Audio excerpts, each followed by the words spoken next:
Welcome to The Academic Issue, your go-to podcast on Canadian academia. We are University Affairs, Canada's premier publication dedicated to higher education.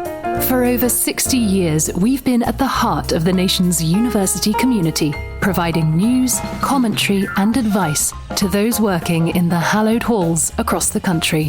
Whether you're a seasoned professor, a curious grad student, or just intrigued by the inner workings of university life, we've got you covered. I'm Kate Kenyon, digital content creator for University Affairs, and I'm looking at the forces shaping higher education today and what they mean for you. So join me as I explore life through the academic lens. This is The Academic Issue. When Chat GPT burst onto the scene in 2022, it quickly became clear that there would be significant implications for higher education. The Generative AI tool, with its ability to write impressively convincing scholarly text on demand, raised complex questions about academic integrity and learning.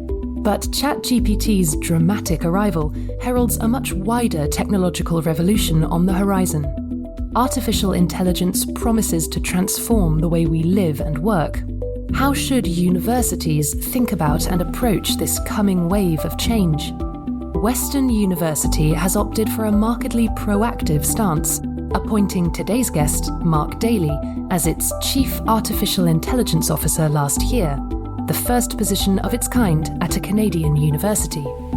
I sat down with Mark to discuss generative AI in the university context and to explore what artificial intelligence in its broader sense means for academia, both now and in the future. AI is a subject that can quickly have you discussing some pretty expansive, out-there concepts, so I decided to start firmly on the ground with Mark's role at Western. I began by asking him exactly what a Chief AI Officer does. So as the technology evolves every day, the purpose of my role changes.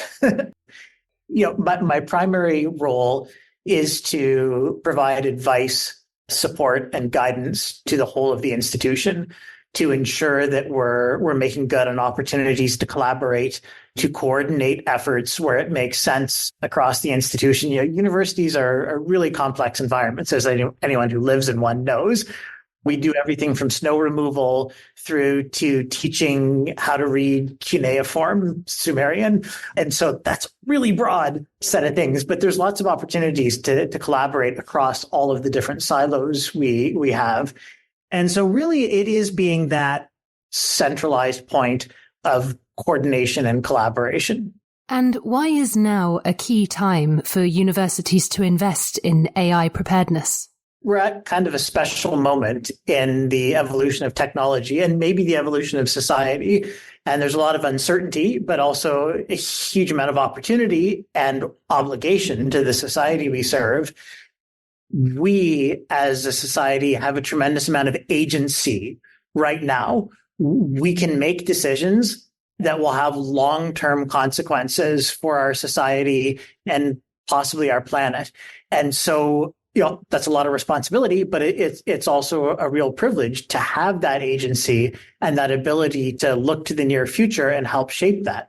You describe your role as being a kind of centralized hub of collaboration.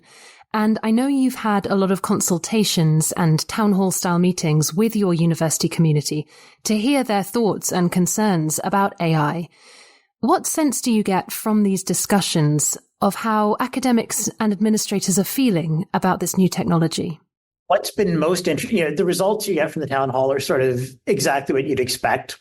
Whole spectrum from people who are very concerned, or in some cases, reasonably and rationally worried about opportunities for bias and entrenching systematic and structural problems, straight through to those who are furious that we haven't just turned everything into AI and, why aren't we not on top of it? So you got that whole spectrum. What's been interesting since November of 2022, when Chat GPT first brought language-based generative AI to the public mind as a product, the initial reaction amongst academics was sort of cautious, which is totally rational human response to novelty. So there was initially almost fear in some cases, but definitely caution and skepticism. And that was sort of the dominant mode.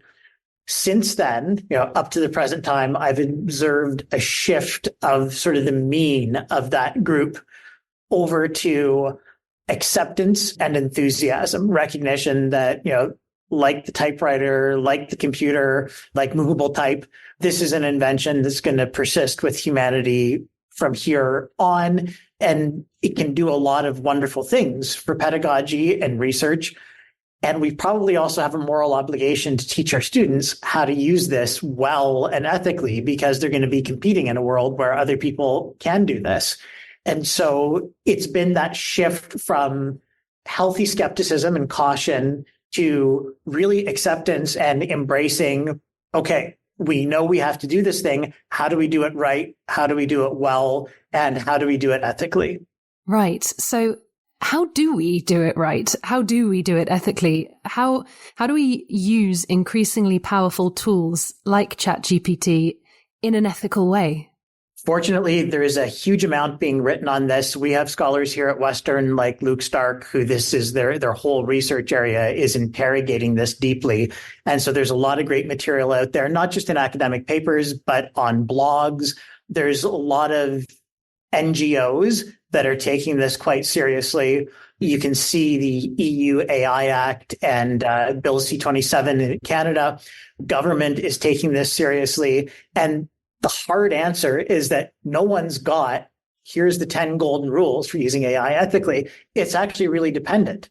So if you're a piano performance major and you train a robot to play your juries for you, you've probably missed the point of being a piano performance major. But if you are a student of, let's say ancient civilizations, and you use Chat GPT to critique your essay, and it says, that second and third paragraph, that was a really weak argument. I'm not buying it. You missed this reference. That's a really profoundly, good use of the technology. It is to, never be satisfied and constantly check yourself, ask for feedback. Sometimes it gives garbage feedback, but often it gives really good feedback. I use it for grant proposals now. I don't want it to write for me because I like writing, but I will write and then feed it in, and I give it a persona of the last person in the world I want reviewing my grant. And I tell students to do the same thing. Imagine, the most famous person in your field who you're kind of a little afraid of reading your paper. Give that personality to Copilot or Chat GPT and put in a section of your paper and get some criticism. It sounds like right now, tools like Chat GPT are best used in a responsive kind of role. It still requires a human critical mind to oversee what it produces. It can't always be relied on to take the lead. Yes, what we've got now are tools. There are certainly many companies, including OpenAI, who are working on agentic AI, which is going to be different again. And we're probably going to see that phase transition happen over the next year. So we need to start thinking about that one. But right now, we're in a realm where these are tools for helping you. How can a person know when they have crossed that ethical line?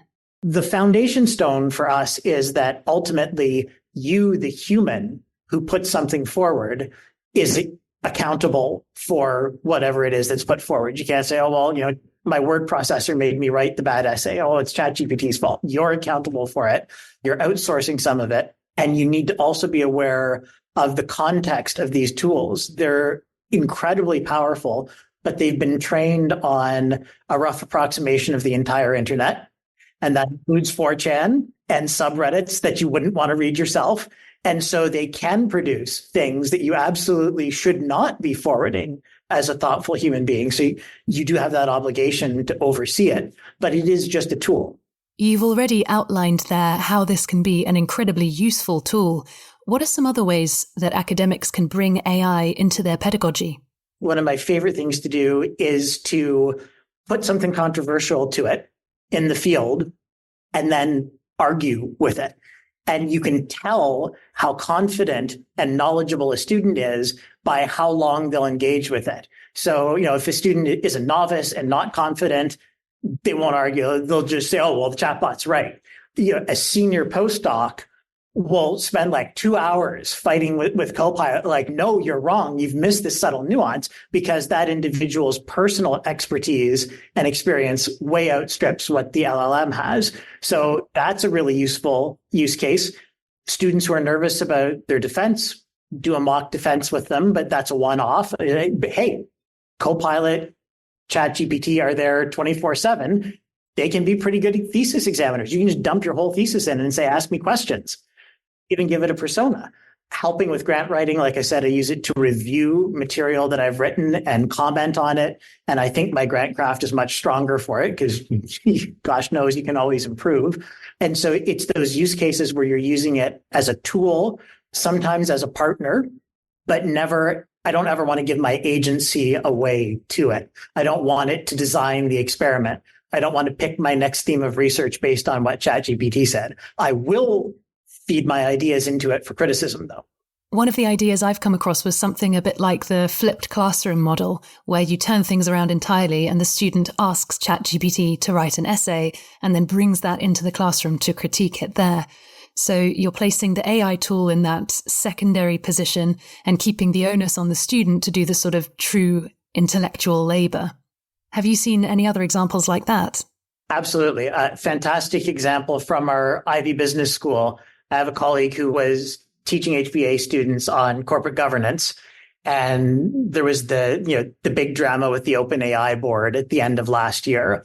And over a weekend, he was able to generate a mini case based on what had happened at OpenAI. In case you missed the story Mark is talking about here, he's referring to the dramatic firing and then rehiring of CEO Sam Altman by the board at OpenAI, the company that created Chat GPT. The event made headlines as it appeared to be the result of a mysterious internal coup motivated by concerns about the safety of AI. Back to Mark. OpenAI's got a unique governance structure for an American company. It's more common in Europe. So, there's lots of interesting forces. It's a really cool case study, but using GPT-4 as a partner to co-create the case, in a couple of hours, he was able to get out to his students something that couldn't possibly have been more topical and relevant. And the students love that. Of course, they engage with that right away. So it's those opportunities to outsource some of the mechanical intellectual labor that we all have to do, still under supervision. So you're not giving up agency. It was still his idea, his course, his case study, but some of the writing out of the details, that doesn't require all of your brain cells and focus. You can outsource a little bit of that. Hi, this is Dan Halton, editor of University Affairs. I hope you're enjoying our podcast. The academic issue is just one of many exciting changes here at UA. Our mission is to keep you informed and connected to the people, events, and ideas that are shaping Canadian universities. We also provide access to comprehensive career advice and the largest source of academic job postings. Visit our website to subscribe. There's a lot happening at Canada's universities. University Affairs has it covered. Students were quick to adopt ChatGPT. And in the beginning, a lot of discussion around ChatGPT and academia framed students' use of these tools as sort of pulling the wool over their instructors' eyes, as cheating. The general message seemed to be that AI puts students and professors at odds with one another. Do you think this characterization is accurate? Not at all. I mean, most of us who are faculty are here because we love our research, but also because we love teaching and we love interacting with students. And there's a reason I'm doing a town hall in partnership with the USC and have worked closely with our University Students' Council. They've got TikTok and Instagram videos now telling students, here's how you can ethically use Chat GPT or Microsoft Copilot to prepare for an exam. And you can actually get it to ask questions and help you learn material. And so I think what we're seeing is actually a lot of collaboration, and that always happens, right? As an instructor, you learn as much from your students as they learn from you, probably more. I don't know if you can say that. So there's constant bi-directional communication, which is critical because we're still in this exploratory phase of a profoundly new technology. A lot has been said about the use of AI by students and to help students. But what about faculty? What are some ways researchers and professors can use generative AI tools to further their own careers? So I had the good fortune to be part of a committee that the funders, the Tri-Agency and the CFI, put together for advice on the use of generative AI in the creation and evaluation of grants. And ultimately, the goal of the funding agencies is to produce research as a public good. And so the goal is to get as much good research funded and done as possible in the shortest amount of time. So if people can use this technology to speed up the grant writing process, then that's a fantastic opportunity, but they still have to be accountable for whatever it is they produce. So the recommendation to the councils there is you ask people to disclose if they've used AI in the production of their grant. And of course, now you get into the whole discussion of, well, spell checking is technically AI. We also included a definition of sort of what's a reportable threshold. So there, you declare what you're using it for. As a researcher, in my own research group, my grad students and I, we use it to help with literature surveys because sometimes it, not as bad as it used to be, but sometimes it hallucinates references that don't exist, but that's easy enough to fix. Often it feeds you references that you didn't know exist. So if I'm working on a project that's at the interface of theoretical computer science and philosophy, I'm not a philosopher and I don't know that literature. So GPT-4 knows it better than I do. So it'll find things like, oh yeah, I should have read that Dan Dennett paper, darn. And then I can do that. So it's useful to help with that. Up until now, Mark and I had mostly focused on the practical use of generative AI as it exists today. I wanted to find out more about the higher level parts of his work and his views on what the future holds. I started with AI leadership and policymaking. You have said that you are not creating an AI policy for Western. Why is that? Well, we don't have a ballpoint pen policy. And for sure, people have written some pretty awful things with ballpoint pens. But the solution isn't regulating ballpoint pens. It's regulating expectations of human behavior. And so, yes, AI is a powerful new tool. It's more like a chainsaw than a ballpoint pen, but it is still ultimately humans that we hold accountable for their behavior. And we already have structures in place that govern the behavior of humans. So creating a single technology policy is sort of, ludicrous on the face of it. Imagine having one paragraph about where we're allowed to use AI in snow removal and another paragraph about where we're allowed to use it in courses in arts and humanities. It doesn't make any sense. We already have policies that govern those things. What we need to do is evolve those policies for the age of AI. And so our approach to policy evolution is to take our existing policies and work with the policy leader. So academic policy is a big one. When is it cheating using AI? That's not a question for me sitting here in the president's office. That's a question for individual instructors and students, associate dean's research, and our vice provost academic. And I can explain the technology and I can offer my opinion, but ultimately it's their policy and they have to own that. So that's the approach we're taking. And the other advantage there is it keeps your lines of governance clean. If you have two policies governing the same thing, you just set yourself up for all sorts of problems. One of the characteristics of AI is that it develops very fast. And as we witnessed with Chat GPT, the speed of uptake can be dizzying. In your position, there must be a need for a certain level of speed and nimbleness to stay on top of these developments. But it can be difficult to move fast in a university environment. How do you approach that? So one of the ways of coping with the rapid changing aspect of it is to focus policy decisions on principles rather than on technical details. So, early on in government regulation, people were talking about, we're going to regulate any model that used this many gigaflops of compute or more. And that's problematic because today's huge model is something a grad student can run on their iPhone 5 years from now.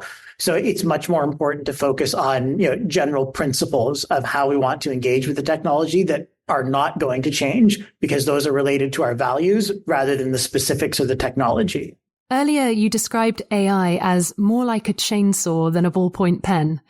And a lot of the cultural narrative around AI does focus on its potential to do harm, particularly regarding the loss of jobs.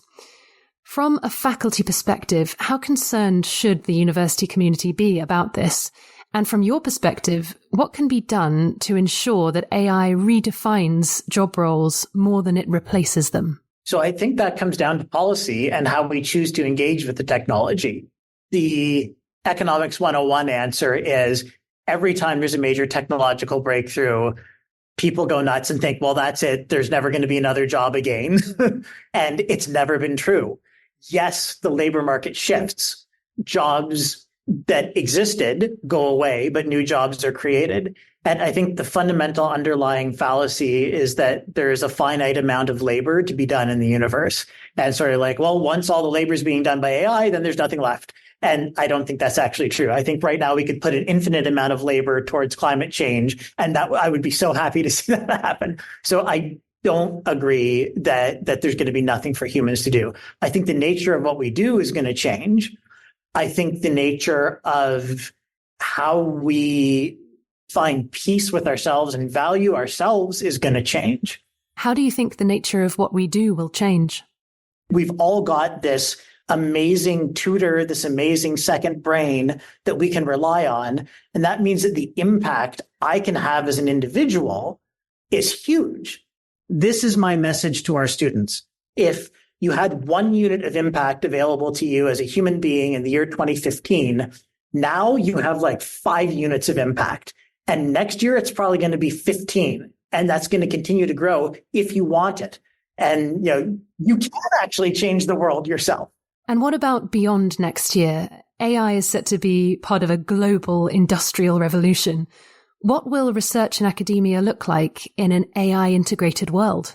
So we're talking short term here. In the longer term, asking me to predict where we're going to be 20 years from now is like asking Socrates to predict the Apollo program, because we're on that exponential curve, right? We went 2,000 years. Socrates' time, the best mode of transportation was a horse-drawn vehicle. 200 years ago, so 2,000 to 200 years ago, we had a slightly better horse-drawn vehicle. And then only 150 years after that, we had humans walking around on the moon. So we're in a period of exponential growth in technology. And anyone who looks at an exponential curve and says, I'm the magic seer who can see the other side, I'm skeptical of them. So looking in the short term, we're going to be augmented. In the long term, it's possible that we now have colleagues who are mechanical. And they're going to be different than us, because even though they're trained on our literature, their architecture is different. And so I can actually imagine a world where you have very fruitful collaborations between human minds and machine minds. And whether those machine minds are conscious or not, way outside my area of expertise, and certainly open to debate. But LLMs, especially frontier models, do something that looks close enough to me to cognition that I'm okay saying that's kind of cognition. It's not replicating human cognition, it's different. But that creates a diversity of thought and a diversity of opportunity. And what drives me as a researcher isn't, I need to be the smartest person in the world in my field, because I know I'm not by a wide margin. What drives me is there's questions that I really want to see answered before I die, because I think they're really important and fundamental. And if I can get closer to those questions by using this technology to help answer those questions, that's a win for me. And it's certainly a win for humanity, because we're solving problems that may not have been solvable by any individual human. Does this change the nature of knowledge itself? You describe a sort of virtual cerebral appendage. With this virtual brain doing a lot of our thinking for us, will the need to actually engage with and retain information on a deeper level disappear? Will the nature of learning and knowledge fundamentally change in the age of AI? So let's go back a couple millennia. Socrates was sure that writing was going to destroy human civilization. Like all of these young people learning to write. And he had a really good argument for it. He said, if you don't have to keep everything in your own mind and tend that garden constantly, you're going to forget things, and you're not going to be able to synthesize across domains of knowledge. And of course, we only know all of this because his terrible student Plato wrote everything down. But it turns out writing didn't destroy human society. It allowed us to do things that we never could have done. It allowed us to democratize the distribution of knowledge. It made society better in so many ways. And so what it comes down to is, if you never choose to learn anything because, oh, well, there's a textbook that already has that knowledge, then you're not going to learn anything. Just because the textbook now comes in the form of a conversation with GPT-4 doesn't change that calculus at all. Like, if you really want to know microeconomics, you need to spend time engaging with and thinking about microeconomics. The difference is now, instead of passive engagement of reading the textbook, watching the YouTube lectures, sitting in a lecture hall, you have a personal tutor who can walk you through microeconomics. So if you choose to outsource all your thinking to the AI, that's a choice you've made. You had agency in that. If you choose to use the AI to make you better, then that's also a choice you can make. And that's what I'm arguing for young people to make that choice, to take advantage of this. Right now, the best frontier models we have are not competitive with domain experts. Someday there will be ones that are, but for the foreseeable future, we're going to have a division of things the AI is good at and things the human is good at. And I don't know exactly where that line is, but we're figuring it out. Hi there, listener. Kate Kenyon here. Did you know that universityaffairs.ca hosts one of the largest academic job portals in Canada? Whether you're a seasoned executive, a faculty member, or just getting started, there are so many interesting jobs available right now. Visit our website, universityaffairs.ca, to view our current listings and sign up for free career alerts. Let us deliver your next career opportunity right into your inbox. Mustafa Suleyman, the co-founder of the AI company DeepMind, has said that AI will democratize information and knowledge to such an extent that it will bring its value down to practically zero. What do you think of this? Will AI technology eventually cheapen education to the point that it poses an existential threat to universities as centers of knowledge? So there is a mindset where, and this is like a medieval mindset of, the university is the guardian of knowledge. We are the gatekeepers of knowledge. And I actually want to lean in on that gatekeeping bit, because universities have historically also been tools for enforcing rigid social hierarchies, which are not really compatible with modern notions of social justice and sort of the society we want to be. If you exclude the bulk of humanity from being able to learn the secret knowledge, then everyone's worse off for it. If you want everyone to know anything that they want to know, we've sort of already made that transition with the internet, right? As soon as we got a good search engine and the bulk of human knowledge got put on the internet and stuff, like just Wikipedia alone, we're already through that cheapening of knowledge. And what we've realized is that the point of universities is not to gatekeep knowledge. In fact, that's the opposite of what we want to do. The point of universities is to excite and educate young people about that knowledge and to provide a curated tour through that knowledge. And that's it. That is a huge part of our value proposition, is you're not learning sociology from someone who is also just starting. You're learning from someone who's been studying this as an active researcher and a pedagogue for 30 years. And so they can guide you through and say, don't spend as much time over there, spend your time over here. And I don't see that need is going to go away. I don't see that the need for face-to-face interaction is going to go away. Millions of years of evolution have conditioned us to enjoy interacting with other primates that are like us, hanging out with them and maybe even partying with them sometimes. So I think universities are still going to be critical as gathering points, as stewards of knowledge, not as gatekeepers of knowledge, and really as stewards of pathways through that knowledge. The knowledge is democratized. It's cheap. It's free. It's out there. There will be people who are universal geniuses who don't need to go to university because they can figure it all out themselves. But for most of us, we benefit from having a mentor. And university will be a place where you can find mentors of different scales. And AI can help us scale that. if you show up to university in first year and here's Fred, he's your AI tutor, and he's available 24/7, and he'll help you with all your coursework, and he'll learn what you like and don't like, and advise you on what courses you might want to take next year, and check in on your mental health. Say, I noticed you haven't been to the rec center lately, Kate. You sure you're feeling okay? So there's so much we can do with that, but that's an augmentation, and it's still aligned with the core mission of the university and the core value proposition. It's a fascinating and very positive picture you paint. Mark, we have time for one more question. So let's say that one of our listeners is a faculty member who is uncertain about AI, who hasn't really had a go at using it yet, or isn't sure it can offer them anything. Is there one key takeaway or one piece of advice perhaps that you would like that person to take from this conversation? Dive in and experiment. Make a list of 10 things that you don't like about the day-to-day of your job, things that you have to do, but you don't really like doing, and try to get the AI to do them for you.